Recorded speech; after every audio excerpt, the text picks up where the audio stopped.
Hello everybody, this is a Procreate lettering tutorial. I haven't done one in a while. Had a lot of people who enjoyed the video that I did about how to put a photo into your lettering projects, and so I decided to do something a little different. It's kind of similar. It creates a lot of the same kind of effect, but this is using a clipping mask to actually kind of paint with a photo. So what we're going to do is we'll just jump right in. I just opened up a regular document to Canvas, created a canvas to do this art on. And I usually like to go with kind of high res. So this is 4,000 by 4,000, pretty big, but then it makes the edges not quite so jaggy. And the image that you create, is pretty good size. But it's about the size of a regular high-res photo when you're all done. Okay, so anyway, here we are with our blank paper. We need to pick a picture. So I'm going to go over here to the little wrench and go to the add part here, and it shows that I can insert a photo. Okay, so I'm going to select that I want to insert a photo. I need to find some kind of a photo that would be, maybe look good inside the letters.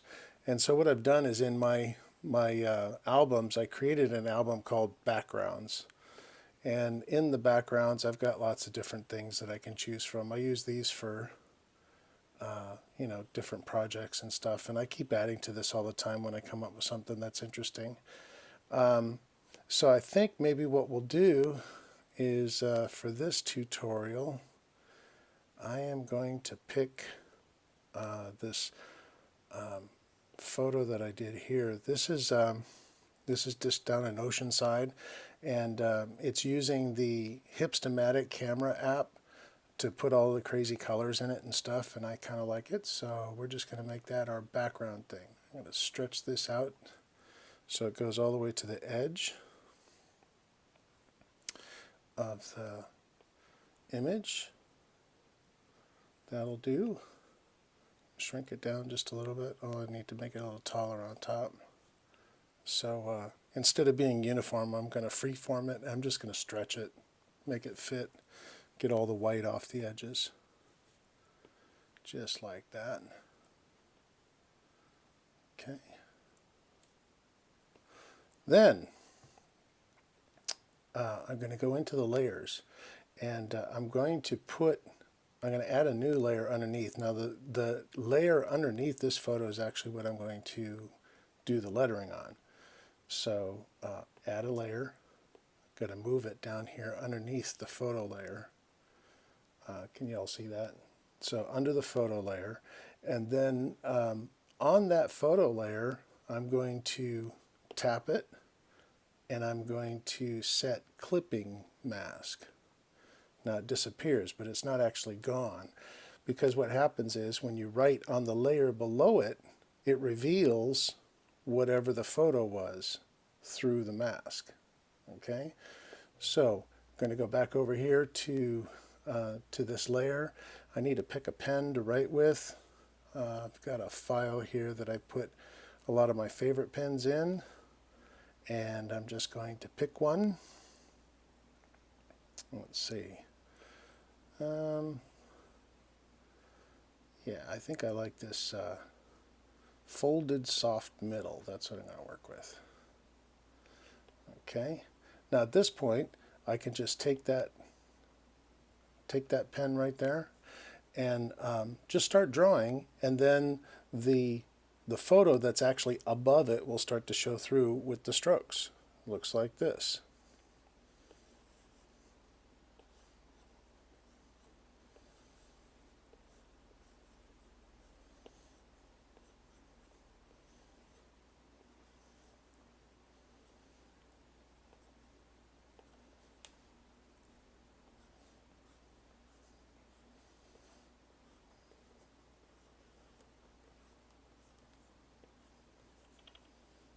Okay, so now I have the image behind is coming through, and you can see all of the detail of it. Here's the reflection in the water, here's the sunset, and then the filtered colors that are up at the top.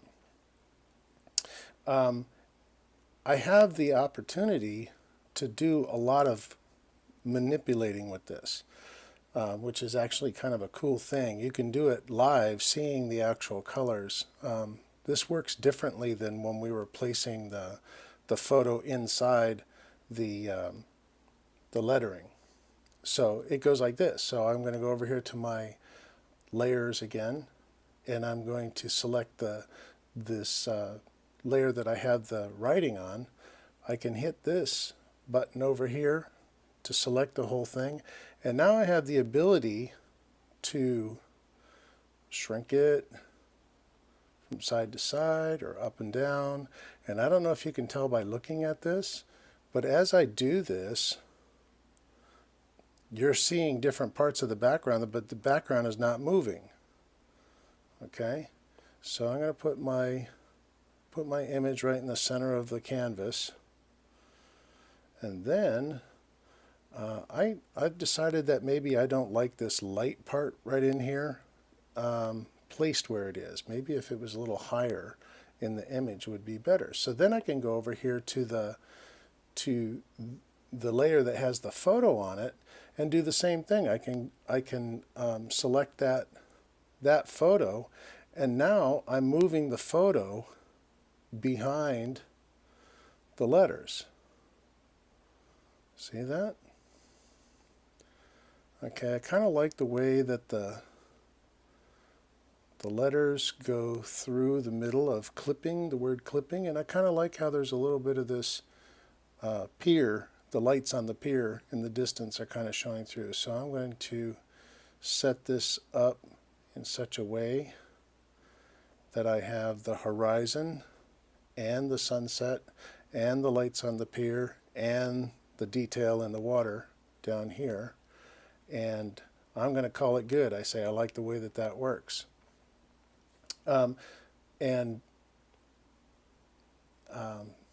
For the sake of conversation, let's try a couple of other things, because you can do a lot of manipulating with these colors here in the background. So I'm going to go ahead and save, well, not save, but I'm going to duplicate this layer that has the photo in it. And so now I've got two layers with the photo in it, and I'm going to turn off the one that I just worked on. And now we're going to look at this other one over here.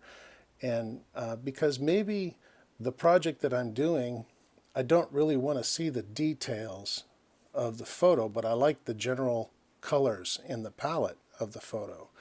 So there's a lot of ways that you can manipulate the photo so that you can, kind of wash out some of the details. You can liquefy it and swirl it all around as if it was, just ink floating in the top of a water bucket, and you mix it with a stick. It's pretty cool.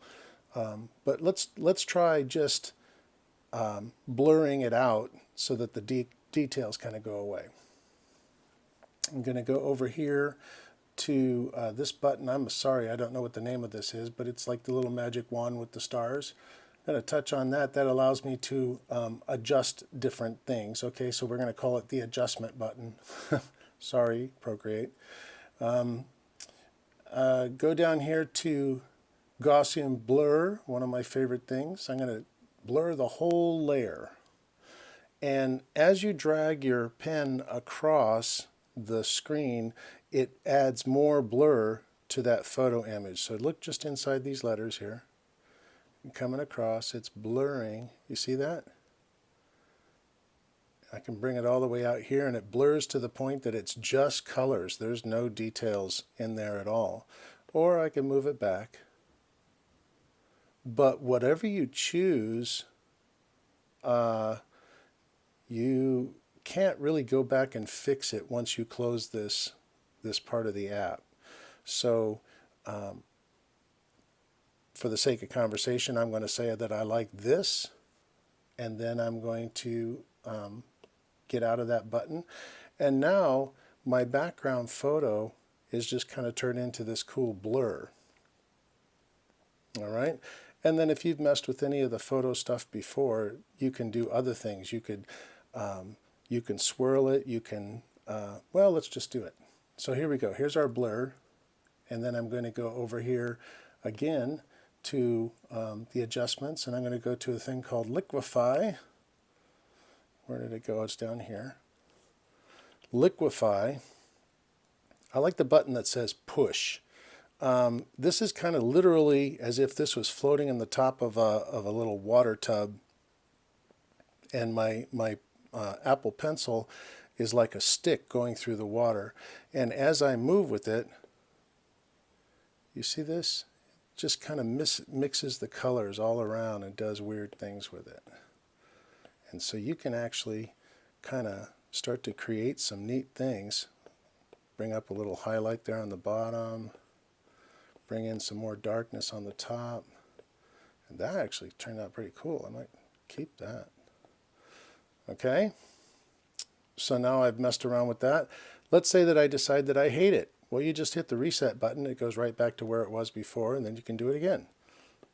So let's see. We're going to squash it down here and put that across. Maybe bring in some other color here on this. Kind of create a little swirl. And this is kind of addicting. You can do this for a long time. Okay. Well, now I've decided I like that. So I'm going to call that good. I'm going to get out of here. And we're back to our original lettering project again. Now it's got different kind of color thing. I still have the ability, because this layer here with this painting showing through it, with the photo that I've messed around with now showing through it, this can be duplicated. This can be, you can, well, here, I'll just show you. You can duplicate this part here, where the actual lettering is, and it makes it darker, makes the colors more vibrant. Or I can go through and I can put the alpha lock on it, on this new one that's down below, and go to my color palette, pick a black, and fill that. Okay, so now there's black behind my letters, and with the black I can make a drop shadow like I like to do. So I'm going to get out of here, out of the layers. I'm going to go over here to the select, and now I'm going to pull the black layer down. And I want you to notice, you see how what's going on with this black layer here? I can pull the black layer down just a little bit and to the right of my other lettering, and now I have this little shadow thing.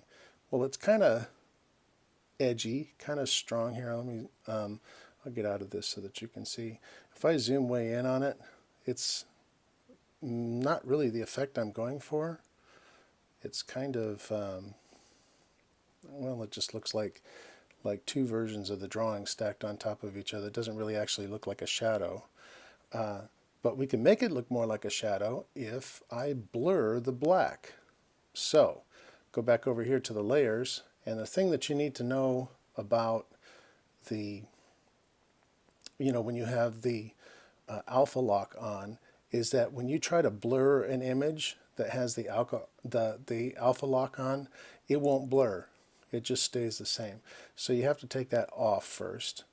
And so now it's just black on the paper. I'm going to go over here to my adjustments thing again. Going to go to that Gaussian blur, the whole layer, and now drag across. And I want you to just notice what's happening with the shadow.